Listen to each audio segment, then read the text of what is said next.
Imagine you're one of the most powerful kings in Europe. You've built an empire that stretches from the Scottish border down through England and deep into France. You've got castles, armies, money, law courts, the whole medieval starter pack. Now imagine the biggest threat to all of that isn't a foreign invasion. It isn't a plague. It isn't even a rival king with a grudge. It's your own family. Your wife. Your sons. All teaming up, calling in your enemies, and basically turning your midlife crisis into a continental war. Today on Royal Idiots, we're diving into the Great Rebellion of 1173 to 1174, also known as the worst family argument in medieval history. This is the story of Henry II, the Plantagenet king who managed to win an international war and still lose peace at home. Welcome to Royal Idiots, the podcast where we explore the most powerful bad decisions in history. I'm your host, Melissa, and today we're looking at Henry II and the rebellion launched by the people who should have been most invested in his success. Alright, before we jump into the shouting match that escalates into a civil war, we need to set the scene. Because this isn't just a family drama. It's a family drama with treaties, castles, and the occasional siege engine. To understand this story, we need to look at the world of the mid to late 1100s. Picture Western Europe as a patchwork of feudal relationships. Kings aren't simply absolute rulers who snap their fingers and get obedience. They're the top of a very tall, very cranky pyramid of nobles, bishops, knights, and local power brokers. Feudalism, in practice, is basically a constant negotiation. A lord offers land and protection. A vassal offers loyalty and military service. But loyalty has fine print, and everyone reads the fine print differently when it's convenient. Now add the weird complication of Henry II's situation. He is King of England, but is also a major landholder in France. A huge one. He rules England as king, and he controls territories like Normandy and Anjou and Aquitaine as a duke or count. And here's the fun part. For those French lands, Henry technically owes allegiance to the King of France. So if you ever wondered why medieval Anglo-French politics is such a mess, it's because it's built on this contradiction. The King of England is also a vassal of the King of France, while simultaneously being powerful enough to scare the King of France half to death. It's like being someone's employee while also owning the building the company is in. Henry II is not a background character in this world. He's the main event. He comes to the throne in 1154 after a long period of English instability known as the Anarchy, a brutal civil conflict between Stephen and Matilda. Henry is Matilda's son, and when he becomes king, he's determined to restore royal authority. He's energetic, intense, famously restless, and very good at the whole actually running a kingdom thing. He reforms the legal system, expands royal justice, increases financial oversight, and generally tries to drag the monarchy back into a position where it can tell barons to sit down and listen. So far, so competent. Then there's his marriage, because this is where everything really starts to smolder. Henry's wife is Eleanor of Aquitaine, one of the most powerful and fascinating women of the Middle Ages. She was previously married to Louis VII of France, and that marriage was annulled. And then she marries Henry. Which means Henry doesn't just gain a partner, he gains Aquitaine, an enormous and wealthy territory in southwestern France. This turns Henry's collection of lands into what historians often call the Angevin Empire, although it's not an empire in the Roman sense. It's more like a personal mega-portfolio held together by family ties, feudal oaths, and Henry's ability to outwork everyone. Henry and Eleanor have a lot of children, including 4 sons who matter for today: Henry the young king, Richard, Geoffrey, and John. And if you're thinking, wait, Richard as in Richard the Lionheart? Yes, that Richard. Now here's the thing about a dynasty stuffed with ambitious sons. It can look like stability. Or it can look like a powder keg with good hair. Because in the 1100s, succession is a terrifying concept. You want a clear heir so your kingdom doesn't fall apart when you die. Henry II, being a man who plans ahead, tries to lock things down early. So he does something that seems smart on paper. He has his eldest surviving son crowned during his own lifetime. This son is Henry, often called Henry the Young King. He's crowned in 1170. And that is where the trouble starts, because being crowned is one thing. Having actual power is another. Henry the young king is a king in title, but the real authority stays with Henry II. So what do you do if you're a teenage king with a crown, a court, and basically no ability to command anything meaningful? You get bored. You get frustrated. And if you're surrounded by knights who live for tournaments, glory, gossip, and drama, you start to feel like your father is treating you like an accessory. And from Henry II's perspective, you can almost see the logic. His thinking, I've built this huge, complicated political machine. I'm not handing the keys to a 19-year-old just because he can sit still during a coronation. But from the young king's perspective, his thinking, I'm literally crowned King of England and my dad won't let me run a single meeting. And if you've ever seen a workplace where someone gets a fancy title with none of the authority, you know exactly how that goes. Now layer in the other sons. Richard is being positioned to inherit Aquitaine through Eleanor. Geoffrey is connected to Brittany. John is the youngest, and at this point has still more potential than reality. Henry II is trying to manage all these inheritances without letting any one son become too powerful too early, and without letting the whole realm fracture, which is a delicate balancing act. And Henry II is many things, but delicate is not usually one of them. He has a reputation for controlling the details, for keeping authority close, for making decisions quickly, and for expecting people to fall in line. It works in government. It works in war. In a family. It creates tension. So by the early 1170s, we have a royal household where the oldest son feels humiliated. The other sons have ambitions of their own, and the Queen, Eleanor, has her own political network and her own ideas about how her land should be managed. And this is also happening in a broader political environment where the King of France, Louis VII, would love nothing more than to crack Henry II's power in half. Remember, Louis was Eleanor's former husband. He is also Henry's feudal overlord for many of Henry's French territories, and he would be thrilled to exploit any internal Plantagenet weakness. So the stage is set. You've got a powerful father who won't let go. You've got ambitious sons who want real power, not ceremonial titles.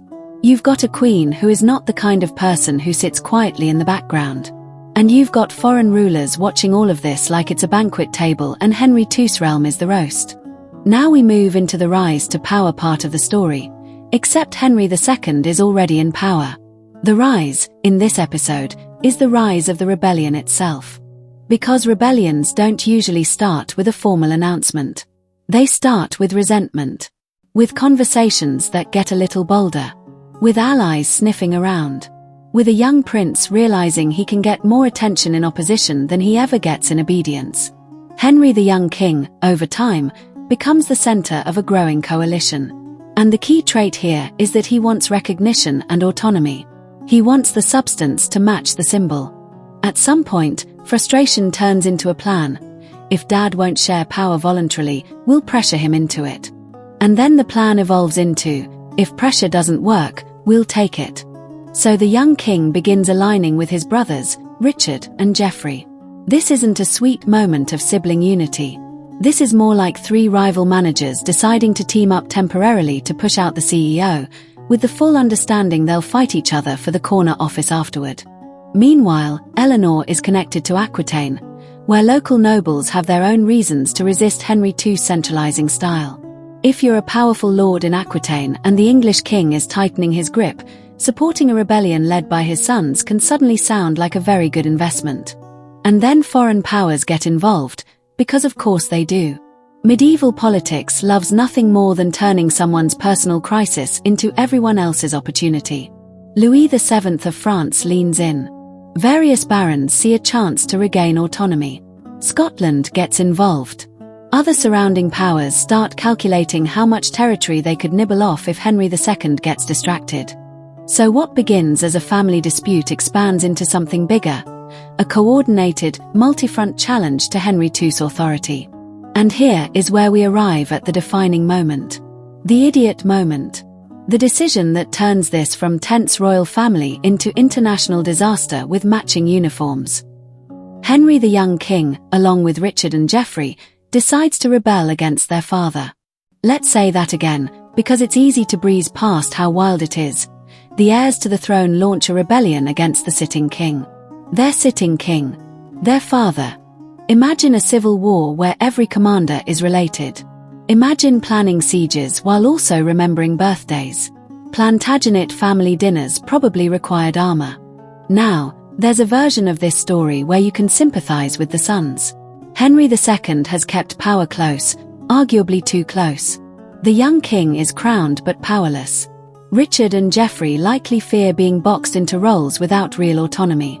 Eleanor may believe Henry is undermining her authority in Aquitaine. But here's the problem. Rebellion is not a polite negotiation tactic. Once you pick that road, you invite chaos. And once you invite foreign rulers into your internal power struggle, you don't get to control what they take from the situation. The sons flee to Louis VI's sphere and begin coordinating opposition. It's not just symbolic resistance. They're raising forces. They're seeking allies. They're effectively saying, we are willing to break the realm to remake it. And Henry II is now facing simultaneous threats in multiple regions. In England, in Normandy, in Anjou, and in Aquitaine. This is a king who has spent his reign trying to prevent disorder, and suddenly disorder is showing up in every direction like it got a calendar invite. Let's talk about how these rebellions work in the real world. Feudal uprisings aren't always giant set-piece battles. They're often about castles, supply lines, oaths, and who can hold key strongpoints. A castle is not just a building. It's a military node. It's a message. This land answers to me. So the rebellion becomes a contest of control. Who holds which castles? Which barons defect? Which mercenaries can you afford? Which towns will open their gates? Meanwhile, Henry II is doing what Henry II does. Moving fast, applying pressure, leveraging loyalty where he still has it, and refusing to act like a man whose family just declared war on him. Now let's pause and appreciate the absurdity of the coalition against him. On one side you have Henry II, the experienced ruler with a functioning administrative system and the advantage of incumbency. On the other side you have a mixture of young princes who want more authority, disgruntled nobles who want less royal oversight, and foreign kings who want Henry's map to look smaller. That is not a coalition built on shared values. That's a coalition built on shared dislike. And those can win, but only if they coordinate well. History spoiler. Coordination is not the Plantagenets' love language. England gets invaded as part of the wider conflict. Forces come in from different directions. Scotland makes moves. Continental allies put pressure on Henry's French possessions. And for a moment, it looks like Henry II might actually be overwhelmed. Because even a capable king can't be everywhere at once, and a multi-front war is exactly how you break a realm that relies on the personal authority of its ruler. But Henry II manages something that surprises a lot of people. He holds. He responds rapidly, he reinforces key areas, he leans on loyalists, and he exploits the rebels' inability to fully synchronize. When rebellions fail, it's often not because they lack passion. It's because they lack logistics, timing, and unity. Henry II, for all his faults, is very good at logistics, timing, and unity on his side. By 1174, Henry II's position stabilizes and then improves. One by one, pressure points ease. The rebellion loses momentum. Allies reassess. Some decide this is not the winning horse. Others find themselves outmaneuvered. And then there's Eleanor. Eleanor's role in the rebellion has been debated and interpreted in a lot of ways, but what matters for the story is the outcome. Henry II treats her as a serious political threat. She is captured while trying to move, and she is imprisoned. Not for a week. Not for a season. For years. This is one of the most striking consequences of the rebellion. The Queen of England, one of the most powerful women in Europe, effectively removed from public political life for a long stretch of time. Now, what happens to the sons? They don't get what they wanted. Or at least, not in the clean, triumphant way they imagined. They eventually reconcile, on paper, because politics requires it. Henry II can't exactly execute all his heirs without creating an even bigger crisis. And the sons can't stay in open rebellion forever without risking total ruin. So there are negotiations, settlements, shifting arrangements. But the underlying issue remains: the family is broken. Trust is gone. And even when they're not actively at war, they're not exactly a picture of domestic harmony. So let's talk consequences, because this is the segment where the bill comes due. First, the realm experiences massive instability. War is expensive. Armies need pay. Castles need supplies. Towns get disrupted. Trade gets interrupted. Even when battles aren't constant, the uncertainty alone damages everyday life and governance. Second, it proves, very publicly, that Henry II's empire is vulnerable. Not necessarily because Henry isn't competent, but because the structure depends heavily on personal loyalty and family cooperation, and those are not reliable foundations when your heirs are competitive adults. Third, it reshapes relationships. Henry II wins militarily, but politically, he now knows his sons are capable of betrayal on a huge scale. And the sons learn that rebellion doesn't guarantee freedom, and that their father has the resources to crush them. It's a grim lesson for everyone. And then, there's Eleanor's imprisonment, which has its own long shadow. Eleanor doesn't vanish from history, not even close. But the rebellion changes the terms of her influence for years, and it changes the family dynamic in a way that can't be undone. Now let's shift into legacy, because the Great Rebellion isn't just a dramatic episode. It's a key moment in understanding why the Plantagenet world keeps exploding into conflict. One legacy is that it highlights the core problem of the Angevin Empire. It is huge, complex, and held together by personal ties rather than a unified state structure. You can be a brilliant administrator and still struggle when your realm is scattered across regions with different customs, different loyalties, and different rivalries. Another legacy is that it foreshadows the later reigns of Henry's sons. Richard becomes king and spends much of his reign focused elsewhere, famously on crusade.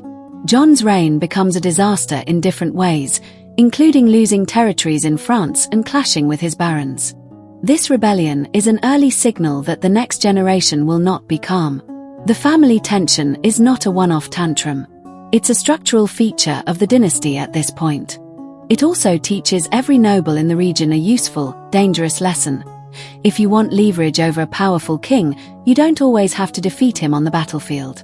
Sometimes you just have to fracture his house. And that's where the mythology comes in. People often remember medieval history as kings and knights and heroic battles. But this episode reminds us that history is also inheritance disputes, undercutting rivals, and ambitious family members with access to armies. So now we get to our signature segment, the Royal Idiot Verdict. We rate the key figure on the Royal Idiot scale, from strategic genius to legendary idiot. And today, our target is tricky, because this story involves multiple people making questionable choices at once. But since Henry II is the central figure holding the realm together, and since his choices created the pressure cooker environment, we're judging Henry II. So how should we judge him? Henry II is not an incompetent man. Far from it. He's one of the most capable rulers of his era. He builds institutions, strengthens the monarchy, and when the rebellion hits, he responds with impressive speed and effectiveness. But here's the flaw that matters. He tries to run a dynastic empire like a personal project with no real delegation, and he manages his heirs like employees who should be grateful for the brand name. Crowding your eldest son with honors while starving him of authority is a recipe for resentment. Trying to balance multiple sons with competing territorial expectations without a stable power-sharing plan is like stacking torches in a dry barn and hoping everyone stays calm. On the Royal Idiot scale, I'm giving Henry II, competent but flawed. Because he wins the war, but he helped create the conditions for it. His system works, until it has to survive his family. And as for the sons launching a rebellion with foreign allies against their own father, that's the kind of decision that earns an honorable mention in the royal disaster category, with a special family-sized bonus. Next time on Royal Idiots, we'll explore the Third Crusade. If you enjoyed this episode, follow the podcast and share it with a fellow history fan. And if your next family dinner gets tense, just remember, at least nobody is calling the King of France for backup.